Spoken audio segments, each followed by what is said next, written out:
여러분 주보를 보셨겠지만 오늘 설교의 제목은 엠마오 도상의 위대한 반전이 오늘 설교의 제목이 되겠습니다. 오늘 홈커밍 선데이 주일 예배에 오신 모든 분들을 정말 환영합니다. 잘 오셨습니다. 여러분 홈커밍 선데이라는 의미는 일정한 기간 동안 아니면 오랫동안 하나님을 잊고 교회에 나오지 않던 성도들이 우리 하나님의 집에 은혜의 자리에 나와서 주님을 예배하는 복된 날입니다. 저희 교회 성도님들 가운데 오랜만에 오신 분들 정말 환영하고 혹 처음 오신 분들은 더 환영합니다. 정말 반갑게 우리 주님을 예배하는 이 복된 날 여러분 모두에게 우리 하나님 아버지께서 하늘에 속한 놀라운 복들로 여러분의 마음을 채워주시기를 바랍니다. 그래서 오늘 설교 제목은 말씀드린 것처럼 엠마오 도상의 위대한 반전이라는 제목으로 말씀을 전하겠습니다. 혹시 여러분 가운데 우리나라 프로축구팀이나 야구팀 응원하는 팀들이 있을 겁니다. 경기를 치다가 반전하는 일이 일어날 때 얼마나 기쁩니까? 기대하지 않았던 게임이 뜻밖의 반전. 제가 파워포인트를 준비를 했는데요. 반전. 우리 초등학생들을 위해서 설명을 드린다면 반전은 제가 알고 있는 한 한국 단어에 4가지의 의미가 들어있습니다. 반전하면 전쟁을 반대한다는 뜻도 반전이지만 여기 한자를 보시면 구를 전자, 바뀔 전, 그래서 반대 현상, 영어로는 트위스트, 리버설, 기대하지 않았던 일들이 거꾸로 되는 일들, 이게 반전입니다. 그러니까 반전은 좋은 쪽에서 나쁜 쪽으로 가는 반전은 우리 모두가 원치 않습니다. 부정에서 긍정으로, 패망에서 승리로, 아픔에서 기쁨과 축복으로 바뀌는 반전은 우리 모두에게 필요합니다. 이런 반전은 우리의 가정에도, 우리 개인의 삶에도, 우리 나라에도 있으면 많이 있을수록 좋은 일이 아니겠습니까? 그래서 우리 모두는 이 아침에도 엠마오 도상에서 일어났던 반전이 비단 성경 속에서만 반전이 아니라 오늘 이 시간에 여러분의 인생이 반전이 되는, 여러분의 아픔이, 여러분의 어려운 일들이, 여러분의 절망과 근심들이 우리 주님의 은혜로, 반전의 은혜로 바뀌어지는 축복된 날이 되기를 바랍니다. 여러분 성경에는 반전의 역사들을, 반전의 이 경우들을, 그런 사례들을 굉장히 많이 찾을 수 있습니다. 제가 절제하고 절제해서 2가지만 이야기를 드리면, 개인적인 반전은 대표적으로 요셉입니다. 여러분 요셉을 모르는 분이 계실지 모르겠지만 요셉은 형제들에게 이집트로 노예로 팔려갑니다. 아니 형제들이 동생을 팔아먹어요. 얼마나 마음이 아프겠습니까? 그리고 이집트에 내려가서 열심히 자기 주인에게 일을 하는데 누명을 쓰고 감옥에 들어가 앉습니다. 얼마나 괴롭겠습니까? 근데 요셉에게 찾아온 반전은 하루아침에 감옥에 있던 이자가, 이 죄수가 이집트의 총리로 되는 반전이 일어납니다. 얼마나 놀랍습니까? 자, 개인적인 반전의 경우가 그렇다면 민족적인 반전도 성경에서 찾아볼 수가 있습니다. 여러분 에스더기를 읽어보면 민족들이 죽음을 맞이하다가 하루아침에 반전이 일어납니다.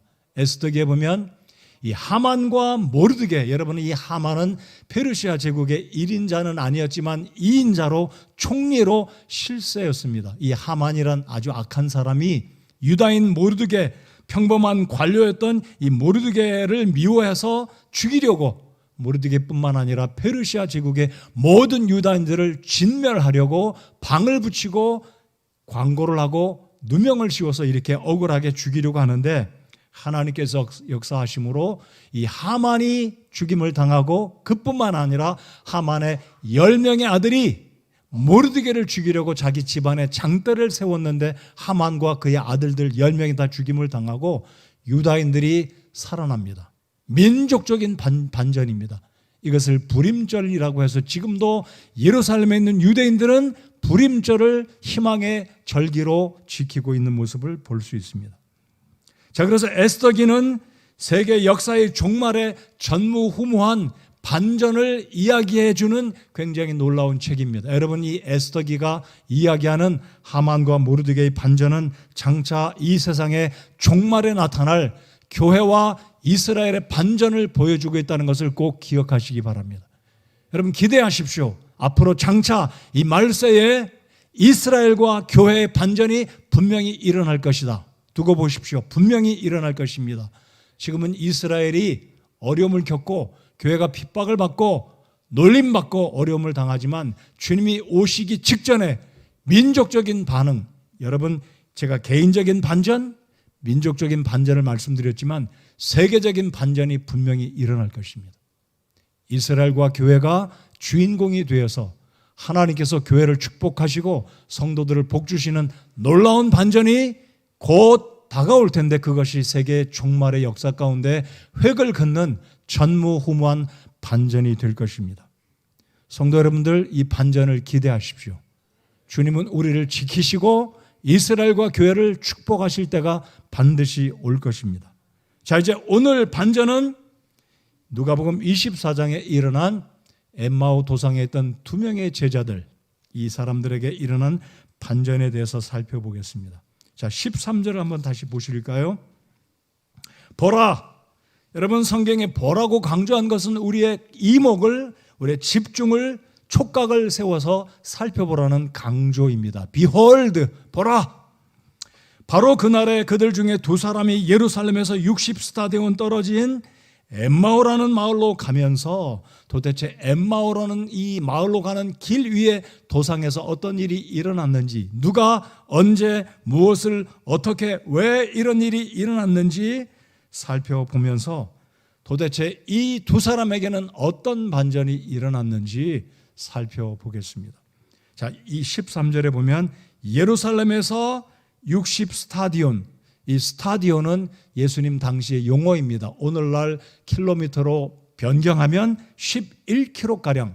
예루살렘에서 스타디온, 60스타디온은 이 엠마오라는 곳까지는 11km가 되는데 지도를 한번 제가 보여드리겠습니다. 물론 지도를 우리가 봐도 안 봐도 그만이겠지만, 자, 사해바다 북쪽에 동그란 원이 예루살렘입니다. 그리고 왼쪽으로 11km가량 옮겨가면 거기가 엠마오가 되겠고, 엠마오에서 이제 지중해 남서쪽으로 가면 거기가 분쟁이 일어나고 있는 가자 지구입니다. 그러니까 대략 예루살렘에서 엠마오 서쪽으로 더 내려가면 가자 지구인데 대략 위치를 이해가 가실 겁니다. 자, 그래서 이 실제적인 장소 엠마오, 그리고 두 사람 중에 한 사람은 글로바라는 사람이 언급됐기 때문에 이 사건은 우화적인 이야기도 아니고 비유도 아니고 상징이 아니라 실제적인 사건이었다라는 것을 주목하고 이 이야기, 이 말씀을 들으시기 바랍니다. 자, 그러면 육화 원칙에 의해서 간략히 말씀을 드려보겠습니다. 자, 언제요? 그날, 여러분 지난 주일 저희들이 부활주일로 주님을 예배했습니다. 여기서 말하는 그날은 2000년 전에 우리 예수님께서 부활하신 바로 그날입니다. 바로 그날 주님이 부활하신 날입니다. 언제요? 주님 부활하신 날. 자, 누가 이 2사람이 언급됐는데 그 중에 한 사람은 글로바입니다. 글로바. 그리고 또 다른 사람은 익명으로 성경이 처리합니다. 여기에 2사람은 제자라고 했는데 예수님의 12제자는 아니고 일반 그리스도인들이다 라고 이해하시면 되겠습니다. 자, 세 번째, 어디서 발생했습니까? 예루살렘에서 엠마오로 내려가는 길 위에서 벌어진 사건이었습니다. 아마 예수님이 이른 새벽에 부활하셨고 이들에게 찾아가셨으니까 오전이 지난 아마 오정 즈음서부터 아니면 오후에 발생해서 오늘 본문에 읽으신 것처럼 해가 넘어갈 무렵이니까 11km를 걸어간다고 치면 2-3시간 이상이 걸렸을 것입니다. 그러니까 부활하신 예수님이 부활하신 그날 오후에서 저녁 때까지 발생한 사건을 본문이 다루고 있다라는 겁니다. 자, 그러면 무엇을, 이 2사람은 무엇 때문에 절망과 큰 근심을 가지고 슬퍼하며 엠마오로 내려갔을까요? 여러분, 예루살렘은 이스라엘의 중심 도시입니다. 가장 중요한 도시, 하나님의 성전이 있고 예배가 있고 믿음의 사람들이 모이는 중요한 도시, 우리나라 개념으로 치면 서울이라는 개념보다는 한양이 더 적절한 표현이 아닐까 생각합니다. 근데 이 2사람이 그 중요한 도시에서 믿음 생활을 하고 소위 말하는 예수님의 제자들이 이제는 슬픔과 낙심 가지고 예루살렘을 떠나 작은 도시 엠마오로 가고 있습니다. 아마 모르긴 해도 엠마오는 이 두 제자의 고향이 아닐까 싶습니다. 성경은 고향이다라고 언급하지는 않고 있습니다. 어떻게요? 누가 언제 어디서 무엇을 어떻게? 자, 이 두 제자가 슬픔과 좌절, 예수님을 향한 기대감을 다 이제는 내려놓고 낙심하는 가운데 고향으로 낙향하고 있는 겁니다. 자, 그런데 우리 주님께서 이 두 사람을 사랑하시기 때문에 책망하고 야, 니들 지금 뭐하냐? 책망하신 게 아니라 두 사람의 믿음을 회복시켜 주시고자, 즉 반전의 역사를 이루어 주시고자 주님이 직접 찾아가신 겁니다. 왜요? 말씀드린 것처럼 절망과 낙심 중에 있는 두 제자를 회복시켜 주시고자 부활하신 주님이 친히 찾아가셨어요. 베드로 보내지 않았습니다. 아니, 심지어 천사를 보내지도 않으셨고 주님께서 친히 직접 찾아가시고 걸으시면서 이들을 격려해 주고 계십니다. 자, 오늘 주님 앞에 나오신 여러분들, 오랜만에 나오셨건 처음 나오셨건 아니면 주님을 믿고 있는 상태에서 최근에 여러분들이 어떤 일로 인해서 낙심하고 좌절하고 슬퍼하고 계시다면 오늘 이 아침에 주님께서 여러분의 심정, 여러분의 심령 속에 직접 찾아가심으로 이 말씀을 통해 여러분에게 회복의 은혜, 반전의 역사가 있기를 기대하시는 마음으로 오늘 말씀을 집중해 들으시기 바랍니다. 그럴 때 주님이 분명히 우리의 마음과 우리의 심령을 새롭게 하시고 복 주실 것을 믿습니다. 자, 그렇다면 이 두 명의 제자, 한 사람은 글로바, 또 한 사람은 익명으로 우리가 알지 못합니다. 왜 이들은 무엇 때문에 슬픔과 절망으로 내려가다가 다시 극복하고 반전을 경험하게 되었을까? 오늘 본문의 말씀을 보시겠습니다. 저는 이 두 사람의 낙심과 절망은 세 가지의 원인이 있었다라고 저는 본문을 보면서 우리 성도 여러분들과 함께 세 가지를 나누어 보겠습니다. 자, 첫 번째, 이들이 절망과 좌절 가운데 내려가게 된 원인은 첫 번째, 이들은 적어도 3년 동안 나사렛 예수를 따라다니며 그분의 말씀을 듣고 그분이 이루었던 능력들을 친히 보고 경험했지만 주님을 알아보지 못했습니다. 말이 되나요? 자, 우리 다시 한번 16절을 보시겠습니다. 16절 한 장을 넘으셔서 여러분 아직도 134페이지에 있다면 16절을 보시고 아마 1절로 넘어오셨다면 한 장을 넘어서 16절 다 같이 읽어보겠습니다. 16절입니다. 시작. 그들은 눈이 가려져서 그분을 알아보지 못하더라. 말씀드렸듯이 부활하신 주님이 직접 찾아가셨어요. 우리 예수님이 천사를 보내실 수도 있습니다. 그런데 주님이 직접 찾아가셨어요. 대단한 거 아닙니까? 그만큼 주님이 관심이 있으신 겁니다. 이들을 회복시켜 주시기 원해서 직접 찾아가셨어요. 회장님이 찾아간 거죠. 말단 사원 찾아간 거하고 똑같은 거죠. 자, 근데 문제는 이들이 주님이 가까이 오셔서 같이 걸어가고 있음에도 불구하고 16절, 그들은 눈이 가려져서 그분을 알아보지 못하더라. 질문을 드려보겠습니다. 아니, 목사님, 우리 예수님은 부활 전과 부활 이후가 용모가 달라졌기 때문이 아닐까요? 이런 생각하시는 성도가 계실 것 같아요. 절대 그러지 않습니다. 우리 예수님은 부활 전이나 부활 이후나 동일한 몸으로, 아니 우리가 천국에 들어가서 주님을 뵐 때도 2000년 전에 부활하신 예수님의 용모는 우리가 예수님을 만나 뵐 때도 동일한 줄을 믿습니다. 부활하신 몸으로 오신다고 성경을 기록했기 때문에요. 자, 그런데 이 두 사람의 문제, 첫 번째 문제는 3년간 주님을 따라다닌 소위 말하는 제자들이라고 하는 사람들이 주님을 곁에 두고도 알아보지 못한 겁니다. 갑자기 시력이 나빠진 걸까요? 눈이 가려졌다는 의미는 이들이 갑자기 시각에 큰 장애를 입었다는 문자적인 의미가 아닙니다. 이 의미는 영적인 분별력을 잃었다라는 겁니다. 어떤 원인 때문에 이 두 사람의 영적인 시력, 분별력이 이루어졌을까요? 사라졌을까요?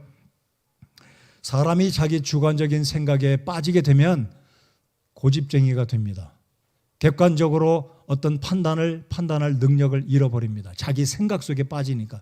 자기 주관적인 생각으로 사람을 판단하고 어떤 사건을 판단하고 어떤 상황을 판단하기 때문에 자기 생각을 넘어가지 못합니다. 그래서 소위 말하는 대로 이 사람 아니면 내가 뭐에 홀렸나 봐 그러잖아요. 홀렸나 봐. 볼 수 없고 이해가 잘 안 되는 거죠. 자, 이 두 사람의 문제는 지금 지극한 두려움과 슬픔 때문에 주님이 오셨어도 알아보지 못하는 겁니다. 여러분, 우리의 삶 가운데 주님이 나와 함께하고 계시는 분명한 이 사실 가운데도 볼 수 없고 듣지 못하는 상황이 올 수가 있다는 것 인정하십시오. 다른 사람은 다 보는데, 다른 사람은 성경을 통해서 하나님이 믿어지는데, 이 말씀이 감동으로 내게 다가오는데 내게는 전혀 감동도 없고 보이지도 않고 들리지도 않는 이런 답답한 상황이 찾아올 수가 있다는 것입니다. 그 문제는 무엇 때문에요? 누구 때문에요? 나 때문입니다. 이 두 사람은 우리 예수님을 가장 가까이 있었지만, 아니 이야기를 나누고 있었지만 주님을 보지 못했습니다. 자, 우리의 신앙생활에도 이런 문제가 찾아올 수 있다는 것 인정하십시오. 왜요? 하나님의 말씀을 대할 때 이성적으로 과학적으로 해석하면 이 책은 여러분에게 들려지지 않을 겁니다. 여러분, 이 책은 이성적으로 과학적으로 여러분의 경험으로 이 책을 해석하려고 달려든다면 교만입니다. 하나님의 말씀은 살아있음을 믿으십니까? 순수한 마음으로, 어린아이 같은 마음으로 받아들일 때 이 하나님의 말씀이 우리의 마음속에 감동이 될 거고 축복이 되는 것입니다. 과학적으로, 여러분, 성경은 과학책은 아닙니다. 잘 들으십시오. 성경은 과학적입니다. 기억하십시오. 성경은 과학자를 위한 책도 아니고 과학적으로 입증하려고 기록한 책은 아닙니다. 그러나 성경은 과학을 무시하지 않습니다. 그런데도 불구하고 우리가 과학적으로 이해하려고 하면 하나님 그런 사람들에게 복을 안 주십니다. 이성적으로 해석하려고 달려들면 이해가 안 돼요. 어린아이 같은 마음으로 주님 살아계심을 믿고 성경의 권위를 믿을 때, 인정할 때 하나님은 우리를 복 주신다라는 겁니다. 하나님의 존재 자체를 부정하는 사람이 어찌 하나님의 진리의 말씀, 이 계시의 말씀을 이해할 수 있고 복을 받을 수 있겠습니까? 혹시 여러분 중에라도 이 책을 대학의 교과서라든지 어떤 철학서적이라든지 과학적으로 이성적으로 생각하려고 열고 읽는다면 어려울 겁니다. 그래서 하나님의 말씀을 순수한 마음으로 진리의 말씀으로 인정하고 하나님의 말씀을 읽을 때 주님 제 눈을 열어주셔서 깨닫게 해달라고 기도하고 읽게 되면 주님이 복 주실 것입니다. 그래서 마태복음 5장 8절에 우리 주님이 이렇게 말씀하십니다. 마음이 순수한 자들은 복이 있나니 그들이 하나님을 볼 것이기 때문이요. 따라서 해주십시오. 같이 읽겠습니다. 시작. 마음이 순수한 자들은 복이 있나니 그들이 하나님을 볼 것이기 때문이요.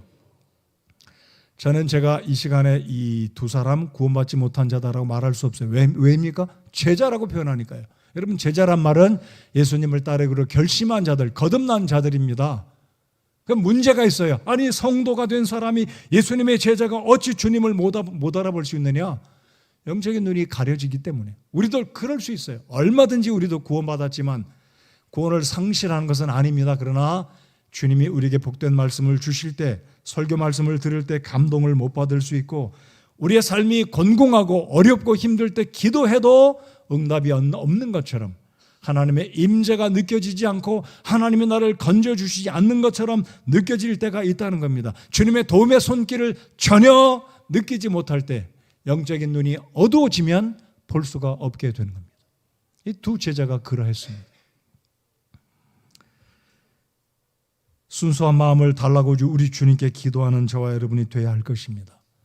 이 세상에 욕심 내버리고 다 내려놓고 순수한 마음을 가질 때 거룩하신 우리 하나님을 만날 수 있다는 것 기억하시고, 주님의 말씀을 그렇게 대하는, 주님 앞에 나와서 예배할 때 그런 마음과 자세로 주님을 예배할 때 하나님이 우리를 만나 주실 것을 믿으시기 바랍니다.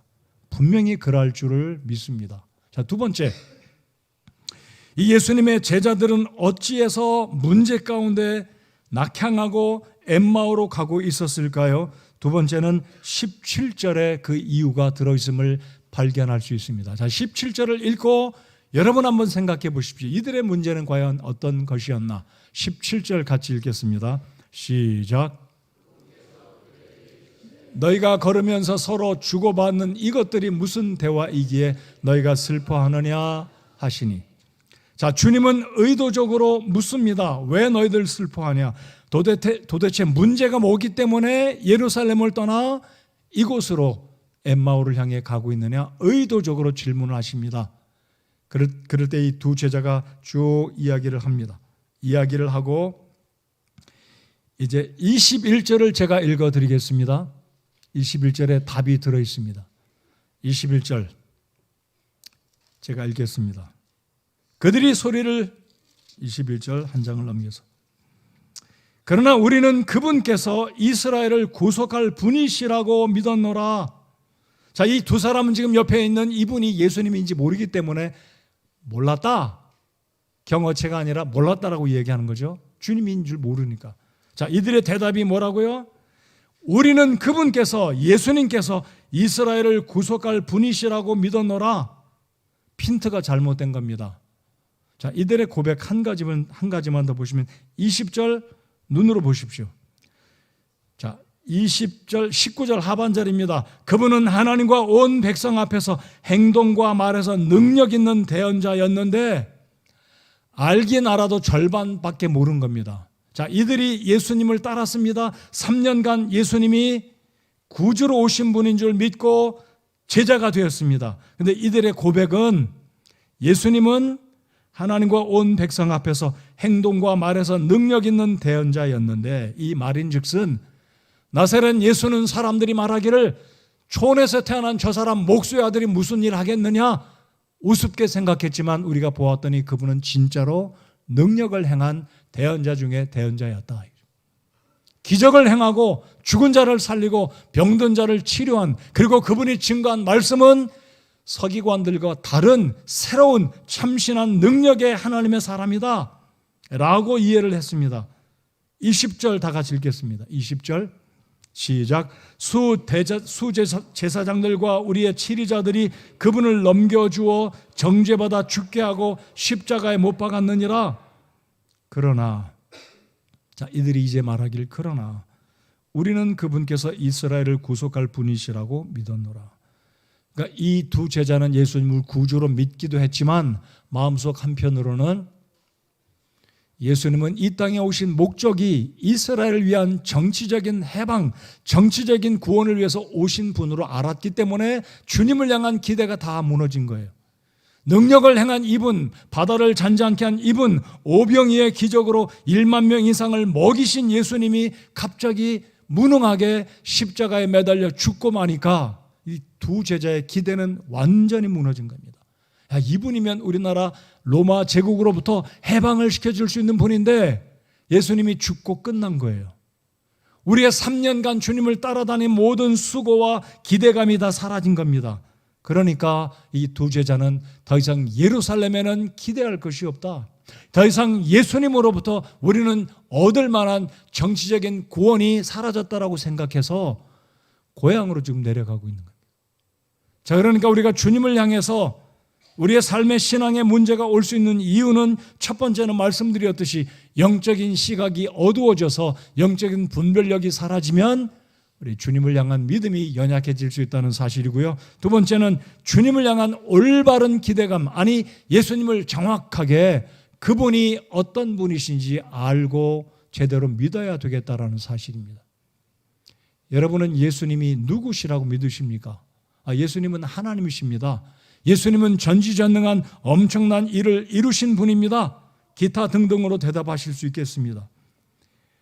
자, 이 두 제자가 고백한 이 고백을 다시 한번 기억하십시다. 그러나 우리는 그분께서 이스라엘을 구속할 분이시라고 믿었노라. 여러분, 예수님은 궁극적으로 오늘 설교 서두에 말씀드렸듯이 이스라엘의 반전을 이루실 때 그때는 비로소 이 역사를 이루실 것입니다. 그러나 예수님이 초림의 예수님은 요한복음 10장에 이런 말씀을 하셨습니다. 요한복음 10장 10절 같이 읽어보겠습니다. 이 구절이 여러분 개인에게 해당되어지는 구절의 말씀이 되기를 바랍니다. 자, 읽겠습니다. 시작.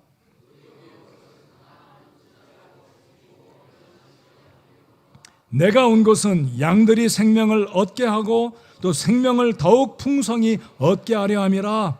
아멘. 예수님이 오신 목적은 식민 국가였던 이스라엘 민족을 정치적으로 해방시켜 주시려고 온 것이 아니라 각 개인 이스라엘 백성들뿐만 아니라 그 당시에 팔레스타인 지역에 살고 있던 사람들이나 전 세계에 살고 있는 모든 개개인들을 죄와 사망과 심판으로부터 구원하게 하시려고 우리 주님이 구주로 오셨다는 사실입니다.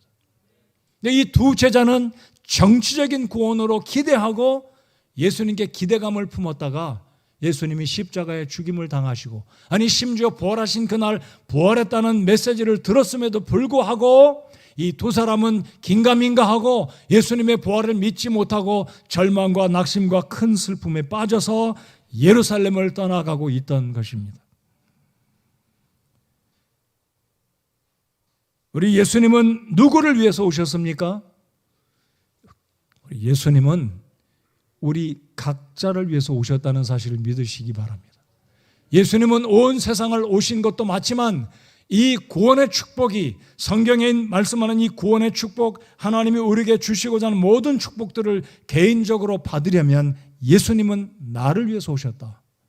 예수님은 나를 위해서 십자가에 죽임 당하시고 피 흘려 죽으시고 내 모든 죄들을, 내가 받아야 될 형벌들을 대신 받으시고, 그것으로 끝난 게 아니라 3일 만에 나에게 구원한 완전한 구원을 주시려고 사망의 권세, 무덤의 권세를 무찌르고 사탄을 무찌르고 승리하셨다. 개인적으로 믿을 때 축복이 되는 줄 믿어지시면 아멘 하시기 바랍니다.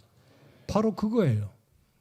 여러분, 백날 천날 믿어도 그 어떤 것을 주님 앞에 드린다 한들 예수님은 모든 세상을 위해서, 만민을 위해서 오셨습니다. 그거는 50점짜리 대답입니다. 100점짜리 완전한 대답은 예수님은 나를 위해서 오셨습니다. 이게 신앙의 핵심입니다. 오늘 이 시간에 주님 앞에 나오신 여러분, 예수님과 나와의 관계를 바로 맺으시기 바랍니다. 바로 이해하고 믿으실 때 성경의 모든 복들이, 아니 한 가지 줄이면 십자가 영생의 축복이 여러분의 것이 되어질 것입니다. 세 번째, 이 두 제자가 가지고 있던 문제는 무엇입니까? 25절을 읽겠습니다. 자, 25절. 첫 번째 문제는 뭐라고요? 눈이 가려졌습니다. 걱정과 근심 때문에 주님을 못 알아봤어요. 자기 생각에 빠져 있습니다. 두 번째는 예수님을 향한 잘못된 기대감. 자, 세 번째는 뭐라고요? 자, 25절을 같이 읽어보겠습니다. 시작. 이에 그분께서 그들에게 이르시되 어리석고 대언자들이 말한 모든 것을 마음에 더디밌는 자들이여. 이 구절을 따라서 해보시기 바랍니다. 마음에 더디밌는 자들이여. 우리 옆에 사람에게 이렇게 얘기해 봅시다. 퍼뜩 믿읍시다. 빨리 믿읍시다. 뜸들이고 믿는 사람들이 많아요. 그건 따라하지 않아도 괜찮아.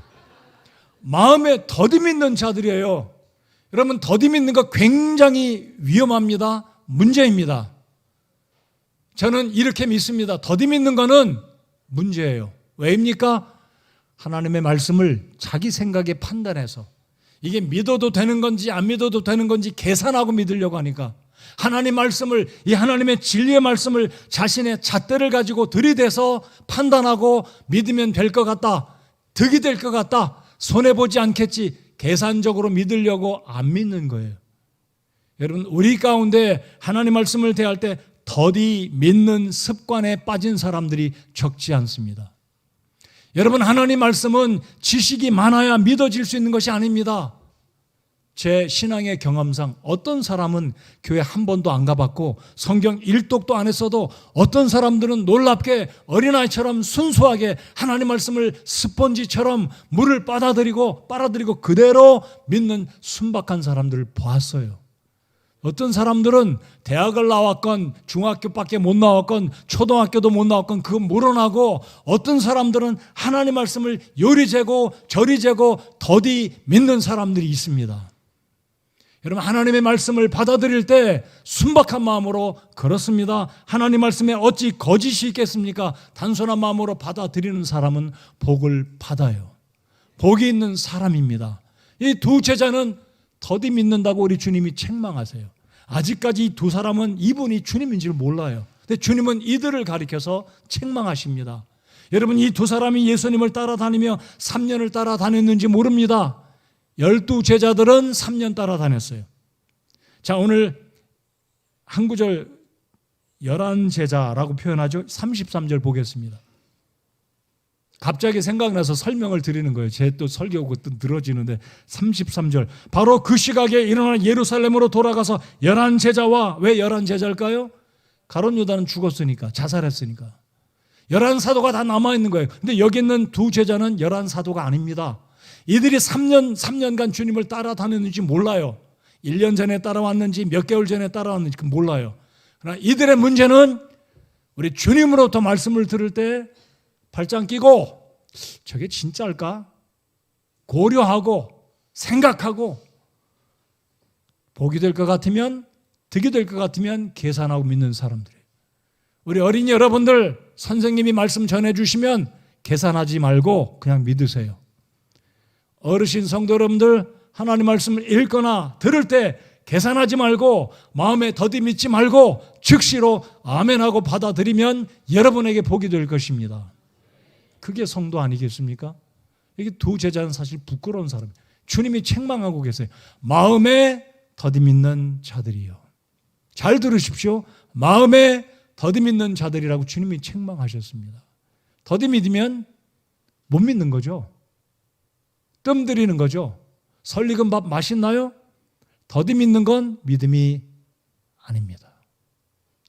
혹시 우리 예배당에 나오셔서 계속 예배하고 있는데도 더디 믿고 있는 사람들이 있어요. 복 못 받습니다. 저는 여러분들이 죄 용서 받고 천국 가는 영생의 복을 받기를 원하는 목사입니다. 맞아요? 여러분, 더디 믿는 성도가 되지 않기를 바랍니다. 이왕 믿을 거면 퍼뜩 믿어야죠. 복 받을 거면 빨리 믿어서 우리 주님이 주시는 복들이 얼마나 많습니까? 여러분, 말씀을 깨닫고 받는 복 굉장히 중요한 복이라고 믿으십니까? 복이에요. 기도 응답 받는 복, 건강의 복, 사업의 복, 자녀들의 복, 복 얘기만 해도 여러분, 더디 믿는 사람이 아니라 말씀을 그대로, 문자 그대로 믿는 그 사람이 복이 있다는 사실. 여러분, 맹신하는 거 좋지 않습니다. 무조건 덮어두고 믿는 거 안 좋은 거예요. 미신, 맹신, 우리 그런 거 거절해야 됩니다. 멀리 해야 됩니다.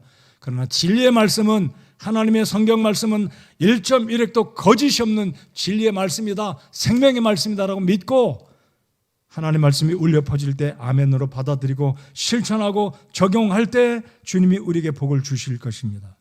예수님은 그렇게 2-3시간가량을 10km, 아마 처음부터 출발할 때부터 주님이 나타나셨는지 모르겠어요. 적지 않은 거리를 주님이 제자들을 사랑하시기 때문에 안타까운 마음으로 이들에게 하나님의 말씀을 가르쳐 주셨습니다. 성경의 원 저자이신 예수님은 구약 성경부터 이제 쫙 쭉 풀어서 예수님이 누구신지, 왜 오셔야만 했는지, 왜 죽어야 했고 왜 부활하셔야만 했는지 주님이 쭉 풀어서 설명을 해 주셨습니다. 26절, 그리스도가 이런 일들로 고난을 당하고 자기의 영광에 들어가야 함이 마땅하지 아니하냐 하시고 모세와 모든 대언자들의 글에서 시작하여, 창세기서부터 시작한 거예요. 모세의 글은 모세오경이죠. 구약 창세기서부터 쭉 풀어서 모든 예언, 예수님이 오실 것, 왜 죽으셔야만 했고 왜 부활하셔야만 했는지 쭉 풀어서 설명을 해 주신 겁니다. 자, 어느새 해가 넘어갑니다. 저녁 때가 되었습니다. 이 두 사람은 예수님을 초청하고 아마 식당 아니면 여관에, 오늘날로 치면 호텔에 들어가서 저녁을 먹고 묵어 가기를 초청을 합니다. 29절이죠. 30절 다 같이 읽겠습니다. 30절 시작. 그분께서 그들과 함께 음식 앞에 앉으셨을 때 빵을 집으사 축복하시고 떼어 그들에게 주시매, 드디어 반전이 일어난 중요한 장면이 다가옵니다. 자, 이들은 그동안 예수님과 함께 주거니 받거니 질문하고 듣고 예수님, 아직도 예수님인 줄 모르는 이분으로부터 하나님의 말씀을 들을 때 신통방통하게, 아, 말씀이 그런 것이었구나 깨달아지고 감동이 되고 이해가 되어지기 시작했습니다. 그리고 클라이막스와 같은 것은 해가 넘어가는데 이 두 사람은 이 예수님, 이분을 초청해서 같이 묵어가려고 그리고 식탁에 앉습니다. 주님께서 그들을 위해서 빵을 떼사 축복하십니다. 31절. 자, 빵을 떼어 그들에게 주심에, 잘 보십시오. 빵을 떼어 그들에게 주심에 31절 그들의 눈이 열려 다시 열린 겁니다. 반전이 일어난 거예요. 예수님을 알아보지 못했던 이들 시력 상실이 아니었습니다. 생각에 집착해서 슬픔과 좌절의 이 억눌림 가운데 주님을 알아보지 못했던 이들이 말씀을 들었습니다. 주님의 임재 속에 함께했습니다. 우리 주님이 축복하시고 그들의 영적인 부분을 회복해 주시기를 축복 기도해 주셨을 때 그들의 눈이 열려 31절 그들이 그분을 알아보았어요. 근데 우리 주님은 부활하신 주님은 시공을 초월하는 전능하신 주님이기 때문에 더 이상 그들과 함께 계시지 않았습니다. 가셨어요. 더 이상 필요가 없기 때문에 회복됐기 때문에 주님이 더 이상 필요가 없기 때문에 주님은 다른 곳에 가신 거죠. 아직 주님은 천국으로 돌아가지 않으셨어요. 왜요? 40일간 계셨기 때문에. 이날은 부활하신 첫날이었습니다.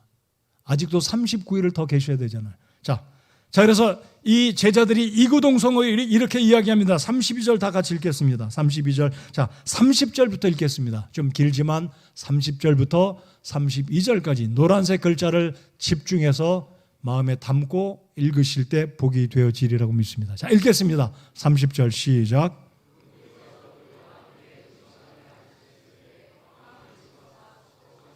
떼어 그들에게 주심에 그들의 눈이 열려 그들이 그분을 알아보았으나 그분께서는 그들의 시야에서 사라지셨더라.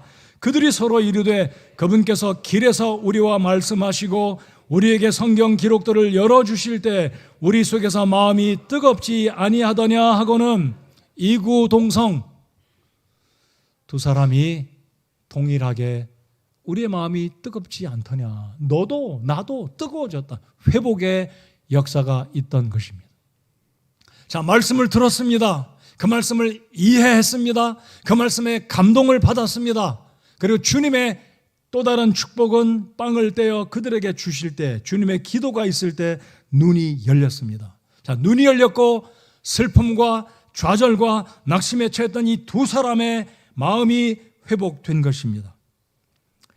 그래서 두 제자가 반전을 경험하는 복을 누리게 된 요인은 세 가지다라고 저는 봅니다. 첫 번째, 주님의 동행하심을 통해서 주님의 임재 가운데 들어있을 때 이들이 회복되었고요. 둘째, 하나님 말씀을 자세히 들어서 이해했을 때 여러분 하나님 말씀을 이해하지 못하면 복이 되어질 능력으로 변화되지 않습니다. 말씀을 들었고 이해했고 감동했을 때 이들의 마음이 뜨거워졌습니다. 세 번째, 주님께서 빵을 들어 축복하시고 그들을 위해서 기도해 주실 때 주님의 기도가 효력이 되어 이들의 눈이 열려진 겁니다.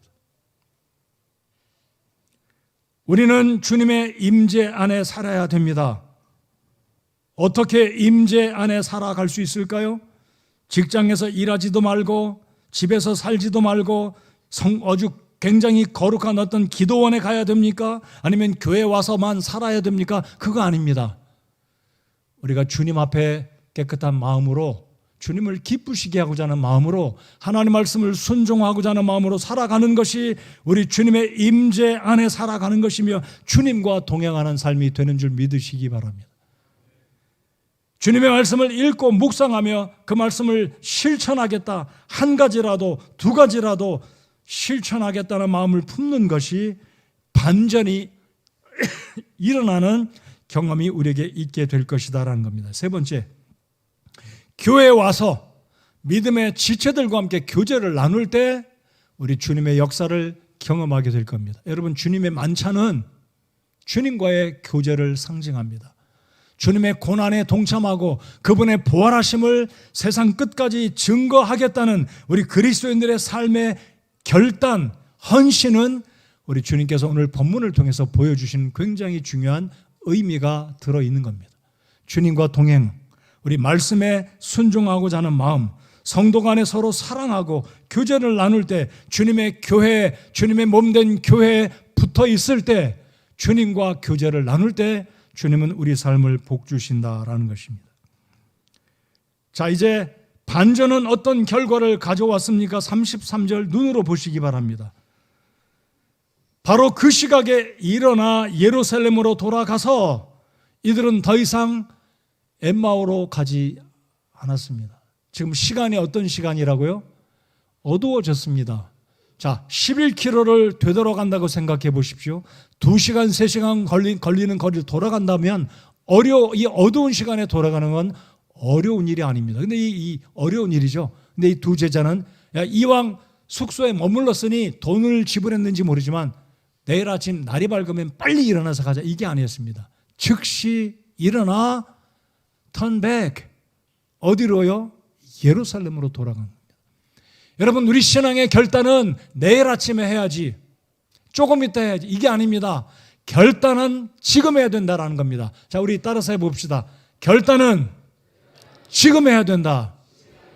지금 이루어야 됩니다. 그래서 우리 주님 말씀을 들을 때 깨닫고 보게 되면 주님, 아멘, 제가 그렇게 살겠습니다. 결단하고 실천에 옮길 때 여러분의 삶에 반전이 일어나는 것인 줄 믿으시기 바랍니다. 반전은 결단할 때, 그 자리에서 일어날 때, 즉시 이들은 일어나 어두운 밤길을 달려갑니다. 얼마나 기뻤겠습니까? 올 때는 어깨가 처지고 슬픔 가운데 두 사람이 똑같았습니다. 근데 두 사람은 누가 먼저 달려가는 그런 상상을 뛰어넘어 어두운 밤에도 이들은 한 걸음에 예루살렘까지 달려가서 마가의 다락방에 11제자를 만나서 주님이 살아나셨다, 우리가 주님을 길에서 만났다, 확실한 증거를 제자들에게, 또 다른 제자들과 11사도들에게 증거한 것입니다. 자, 말씀의 결론입니다. 성경적인 순수하고 바른 신앙이 되려면 이기적인 마음으로 자신의 유익을 가져오는 어떤 목적을 다 내려놓고 말씀을 대하십시오. 주님의 교회를 그런 마음으로 섬기십시오. 이득을 위해서 오신 분 저는 몰라요. 알 수도 있겠지만 하나님이 아십니다. 성경을 읽을 때 더디 믿으려는 동기 우리 주님이 다 아십니다. 우리 주님 앞에 회개하십시오. 반전은 회개할 때 회복의 역사가 이루어진다라는 거 기억하십시오. 반전은 회개할 때 회복이 일어난다. 이 두 제자는 주님 앞에 부끄러움을 이제 내려놓고 마음속에 회개하고 뉘우치고 일어나서 절대로 그대로 있을 수 없다, 이 밤이 가기 전에 되돌아갔다는 사실. 34절 말하기를 주께서 참으로 일어나시고 시몬에게 나타나셨다는 것을 보고 진짜다 증언한 거죠. 여러분, 우리 그리스도인들은 주님의 부활의 증인으로 살아야 합니다. 이게 지상 명령, 최고의 주님의 사명, 복음 전도 아니겠습니까? 그렇죠? 맞습니다. 사랑하는 성도 여러분들, 때때로 낙심하며 우리도 엠마오로 내려갈 수 있어요. 충분히 그럴 수 있습니다. 이해가 됩니다. 저도 그럴 수 있고 여러분도 그럴 수 있어요. 예수님 믿어온 지가 10년, 30년, 50년 됐어도 때때로 주님의 마음을 기쁘게 하지 못할 때가 분명히 있는 것이 우리들의 연약한 믿음입니다. 인정 다 하시죠? 그럴 수밖에 없어요. 그럴 때마다 우리를 사랑하시는 주님은 여전히 찾아오십니다. 천사 보내지 않아요. 직접 오십니다. 우리 주님은 오늘도 우리에게 직접 찾아오십니다. 어떻게 해요? 예배를 통해서 말씀 주셔요. 여러분 집에서 성경 펴서 읽을 때 주님은 여러분을 독대하고 계십니다. 말씀을 통해 감동을 주시는 겁니다. 성령 하나님을 통해 우리에게 보여주시고 깨닫게 해주시고 감동을 주시는 줄 믿으시기 바랍니다. 더디 믿지 않기를 바라요. 말이 더디어요. 더듬어요. 사람이니까. 그러므로 영적인 장소인 예루살렘으로 이 두 제자가 돌아갔습니다. 그곳은 믿음의 공동체가 있는 곳이고 주님께서 명령하신 이곳을 떠나지 말고 하나님의 성령이 오면 성령이 임하시면 너희가 권능을 받고 온 세상 땅 끝까지 가서 예수 그리스도의 부활을 증거하라는 사명이 있는 굉장히 중요한 우리 믿음의 고향, 영적인 우리의 소속된 우리의 정체성이 있는 예루살렘 평화의 땅으로, 하나님을 예배하는 땅으로, 오늘날로 말씀드리면 우리 교회입니다. 여러분의 예루살렘은 어디인가요? 앉아 계신 이곳이 우리가 돌아가야 할 예루살렘입니다. 교회를 떠나지 마십시오. 여러분이 소속된 교회 충성스럽게 성실하게 주님 섬기시기 바랍니다. 우리가 있을 곳은 예루살렘을 떠나지 말고 예루살렘 성도의 교제가 있고 주님을 예배하는 이곳이 우리가 있어야 할, 우리가 소속된 곳이 이곳이다라는 것입니다. 오늘 아직까지 예수님을 믿지 않고 계시는 분, 더디 믿고 계신 분이 계신가요? 오늘 회개하시고 예수님을 여러분의 구주로 믿고 받아들이시면 우리 주께서 놀라운 복을, 영생의 복을 주실 겁니다. 이 세상을 떠날 때 천국에 들어가는 복을 허락하실 겁니다. 지체하지 마시고 예수님 앞에 나아가셔서 주님, 나의 주님입니다. 나를 위해서 십자가에 못 박히신 주님, 나를 위해서 부활하신 주님을 제가 이제 진심으로 믿겠습니다 하면 주님이 여러분을 영접하시고 구원의 복을 허락하실 줄 믿습니다. 오늘 반전의 역사가 여러분 모두에게 임하기를 정말 간절히 소원합니다. 오늘 예배당에 잘 오셨습니다. 오늘 말씀을 들으니까 위로가 되고 기쁨이 되십니까? 계속 주님과 동행하시는 사랑하는 우리 교회 모든 성도들 되시기 바랍니다. 자리에서 일어나서 함께 찬송하겠습니다.